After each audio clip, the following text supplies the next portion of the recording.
Bigas ang pangunahing pagkain ng mga Pilipino. Mula almusal, tanghalian at hapunan, laging may nakahandang mainit na kanin sa hapagkainan. Sa datos ng Philippine Statistics Authority noong 2018, mahigit 100 kilo ng bigas ang nakukonsumo ng kada isang Pilipino sa loob ng isang taon. Ngunit dahil madalas daanan ng malalakas na bagyo at nakakaranas ng matinding tagtuyot ang Pilipinas, nagkakaroon tayo ng kakulangan sa supply ng bigas. Isang dahilan para mag-angkat tayo ng imported na bigas mula Vietnam, Thailand at iba pang karatig bansa. Noong taong 2014 hanggang 2021, mababa pa sa 50 pesos ang presyo ng kilo ng bigas. Ngunit sa kasalukuyan, mahigit 50 piso at umaabot na ng 60 piso ang presyo sa bawat kilo ng bigas sa merkado. Kaya upang kontrolin ang presyo nito, lalo na sa imported na bigas, nilagdaan ni Pangulong Marcos Jr. ang Executive Order 118 o ang paglalagay ng price ceiling na 50 pesos sa kada kilo sa bawat imported na bigas na may 5% broken content. Para kay Nanay Sol, hindi niya kayang ibaba ng biglaan sa 50 piso ang kilo ng kanyang itinitindang imported na bigas. Katulad nga niyan, Pure Jasmine, bumaba na, di ba, sir? Ang kuha pa namin, 1.3 may git pa. Opo. Paano namin sasabay sa baba ngayon? Kaya ang ginagawa ko, hindi namin binibenta. Pinaubos mo na namin yung dati namin binili. Opo. Na mataas pa, yung 1.3 may git pa. Ngayon po, Nay, ano po, yung mga stock nyo dati, magkano yung kuha nyo kada sako? Ano, yung Pure Jasmine, 1.350. 1.4 pa nga dati. Eh kung ibebenta yan ng 50 pesos per kilo, may kikitain pa kayo? Meron pa naman kasi kapag yung pwede, bigay 1.50 na lang, di ba? Pero siyempre, i-consume pa rin namin yung transportation namin.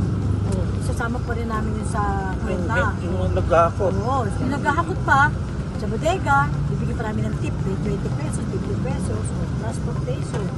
Kaya wala rin po talaga. Kaya nga hindi pwedeng magbaba kami ng suicide, hindi pwede. Bukod pa sa Pure Jasmine Rice, isa pa sa tinitindang imported na bigas ni Nanay Sol ay ang Coco Pandan. At para kumita, ibinebenta naman niya ito sa halagang 58 pesos kada kilo. Hindi, itong presyo nga, to, kumagano ka sa sako. Isang sako 25? Times 25. Yan, magiging 1,450 siya, di ba? 1,450 siya. Sa bawat kalahating sako nito na inaangkat ni Nanay Sol, namumuhunan siya rito ng 1,280 pesos. Tapos, ilang kilo yan? 25 lang, 25. Oh, 1,4, ano yan, ang puhunan, ang capital nito, magkano ba bilhin natin ng Coco Pandan? Minus mo 1,280. Oh. Yan magiging tubo namin, 170. Yan lang yung kikitain Oo, 170 sa 25 kilo.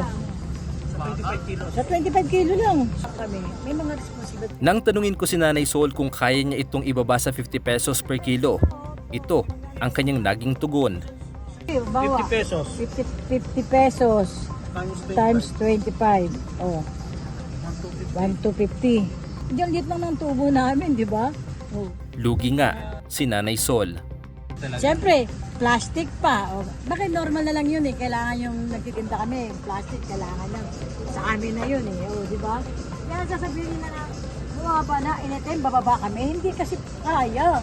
Tulad yan, may mga stock ka pa. Oh. Eh, pisa naman kasi. Isang mahirap na desisyon para kay Nanay Sol na ibaba ang ilang presyo ng kanyang tindang imported na bigas sa 50 piso kada kilo. Ngunit may ibang klase naman siyang bigas gaya ng maalsa at dinurado na mabibili lamang sa 50 pesos kada kilo. Bukod pa dyan, ang planter's rice na ibinebenta niya ay mabibili lamang sa halagang 48 pesos per kilo. Gayunpaman, aminado naman si Nanay Sol na natatakot siyang pagmultahin at ipasira ang kanyang tindahan. Susunod naman kami kapag sinabi talagang baba, pagkuha namin mababa din kami siyempre. Hindi naman pa pwedeng mababa na mataas pa din. Hindi naman pwedeng gano'n. Sa ganitong sitwasyon, hindi lang ang mamimili ang apektado, kundi pati na rin ang maliliit na negosyante na nakikipagsapalaran araw-araw para sa kanilang pamilya. Ako po si Felix Opiniano. Ito ang Public Matters.